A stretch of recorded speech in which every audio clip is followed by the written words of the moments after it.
I tell my clients, look, if you have an initial conversation with someone and they're not ready to get started right away, in whatever it is that you do, what you should immediately do thereafter is pull out a copy of your book, find, based on your conversation with them and their needs, something applicable in your book, put a sticky note right on the front and send it to them. And you're directing them now to just 1 or 2 pages. What are they going to do? Of course, they're going to get that. They're going to turn to the page. They're going to read your amazing case study, which is somebody just like them. And your book is going to take them from maybe to, you know what, if I do this, I want to do this with you.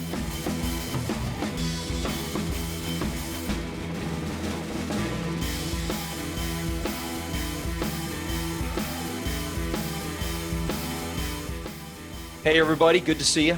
Rob here for our BSPU call. So have some good stuff for you today. Apologize for last week. Had some technical issues. I tried to do live video right outside the United Nations. I ended up doing a short video, wasn't live, but I did a video and then posted it later. So I want to go deep today into the topic of really connecting with influencers, world changers, what I would call and some others call your Dream 100. That is like ideal clients, corporations that you could perhaps consult for if you're a consultant, places that you could be a paid speaker, etc. So I want to talk a little bit about that because it's really a vital conversation and a conversation where you can like quickly and powerfully advance your business if you do things the right way. So let me start from the opposite framework for just a moment and then move into what I want to share. One of my good friends and clients, Roddy Chong, is the lead violinist for Shania Twain, Celine Dion. He just played with Shania. Shania played up Stagecoach like 4 or 5 months ago. And also the Trans-Siberian Orchestra, really, really cool. They tour just like 60 days a year, but like every single day during the holiday season. Anyway, for the rest of the time, for the most part, he's off because Celine's not touring right now. Shania's not really touring right now. It's just TSO. So he is actually a really powerful speaker. Some of you may have seen him speak at different events. He spoke on Grant Cardone's stage just a couple of months ago to 8,500 people. He's spoken. He's going to speak next year at ClickFunnels, which will be 5,000-ish people.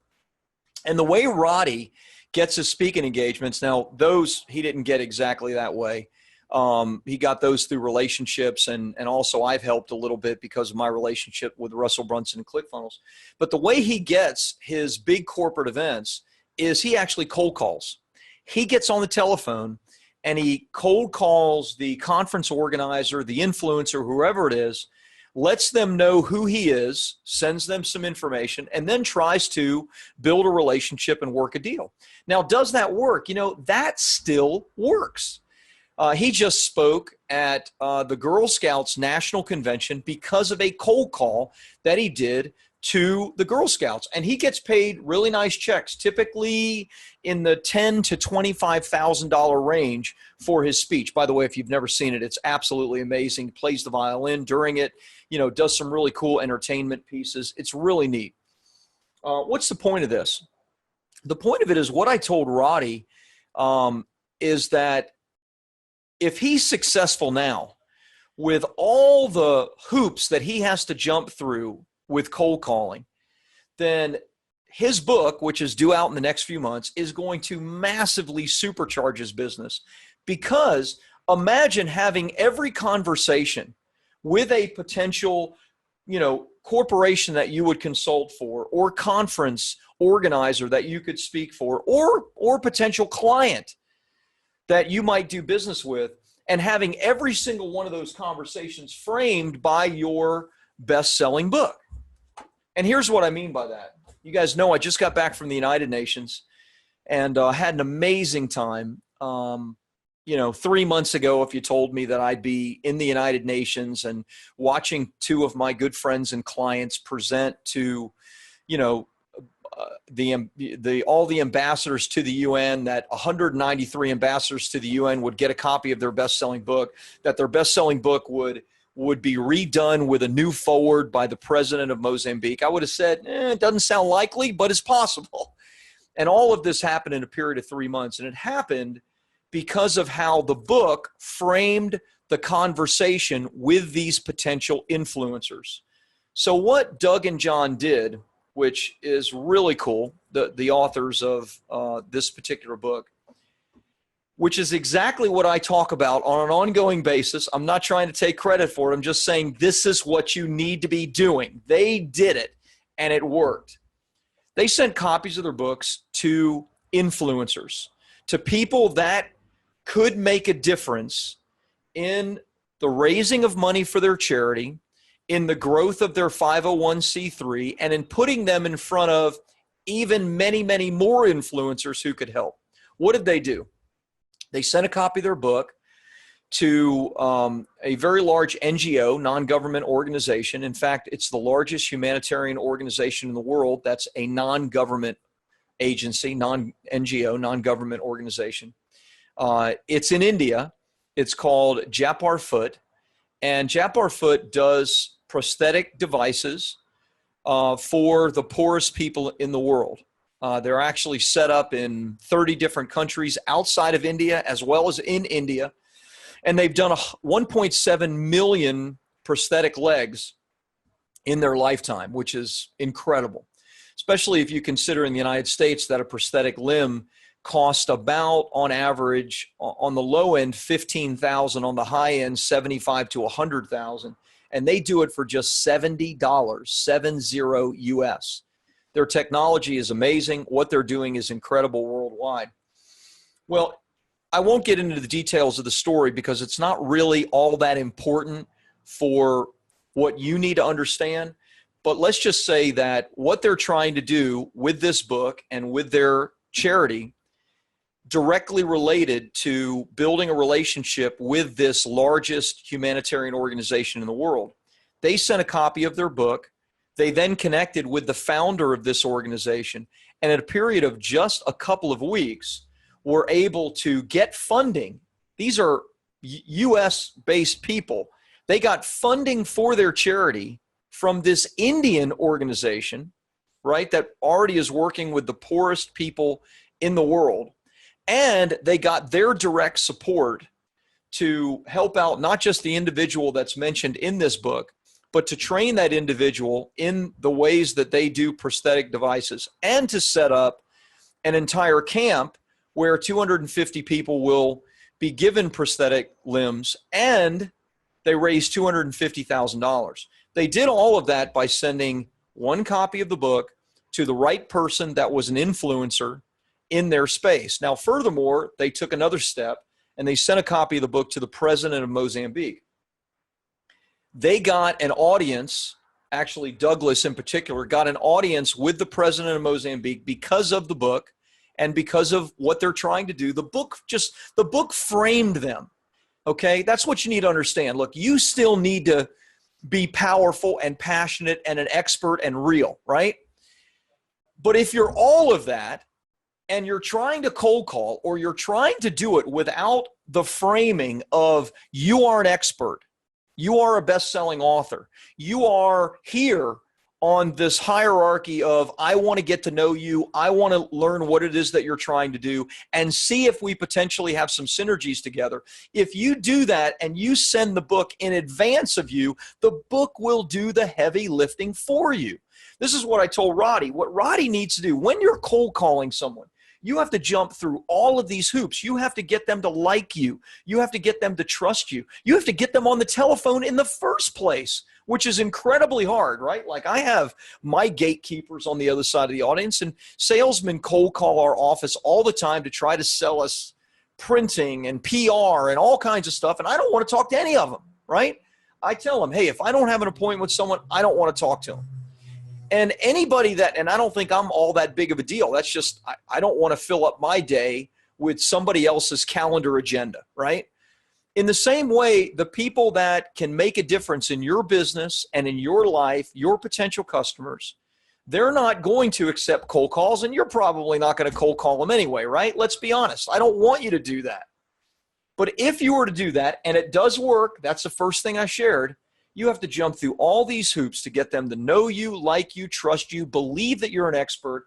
Imagine, all you have to do is send a copy of your book in advance with a simple sticky note about what's applicable to them, what may be helpful to them, and then suggesting that you guys get on the telephone together to have a conversation, and it will do all the heavy lifting for you. If your book is well done, if it's beautifully crafted, if it's well done and the content is good, right?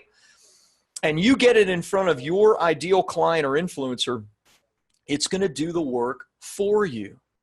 And then from there, you have an opportunity because you now are on the level of, well, I trust them.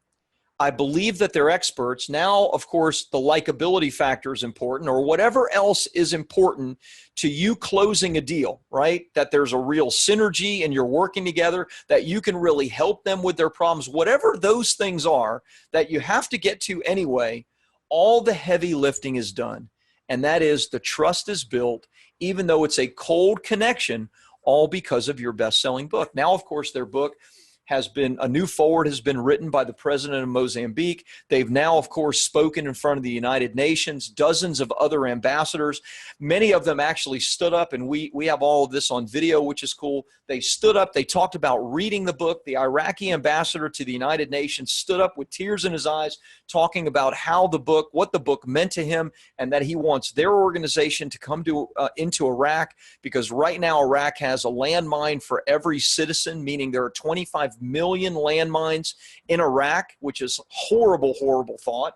And so many people are being maimed and hurt and killed because of those things. And this organization can help. They're going to have to raise millions of dollars. They've just gotten a start. But all of this came about because of the connections that they made by their best-selling book. So let me ask you this. Number one, if your book isn't done, get it done. Get it done. If it is done, are you using it to frame every conversation prior to you ever having a conversation or a second conversation with a potential client? If not, why not? Why are you speaking to people without your book doing the heavy lifting for you? You're making a mistake.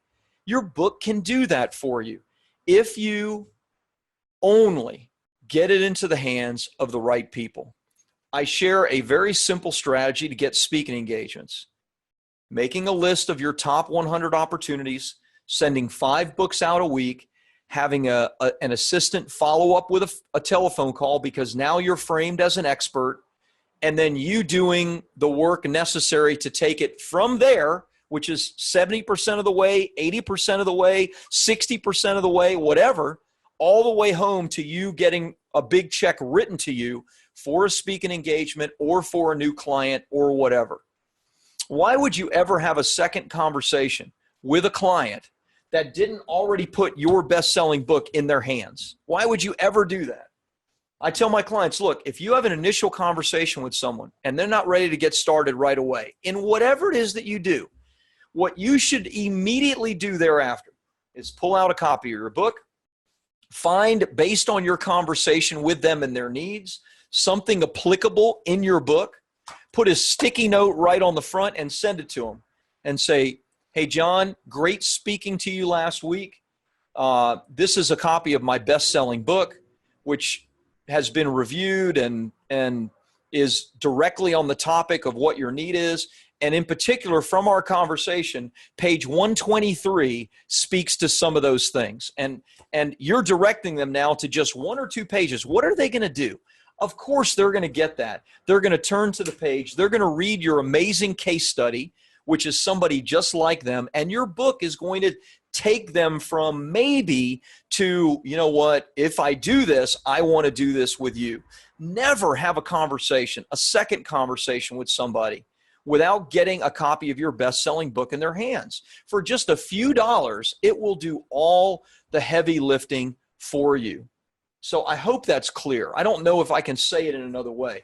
This is how we got in front of the President of Mozambique. This is how we got in front of the United Nations. This is how we got to the Indian consulate. This is how we raised $250,000 in 3 months. It was by getting the book in the hands of the right people something that's high quality, and then taking it the rest of the way by, of course, your ability, your personality, your likability, and whatever it is that takes them, from 75% over the finish line, you still have to do, but you don't have to do all the heavy lifting when you have a best-selling book.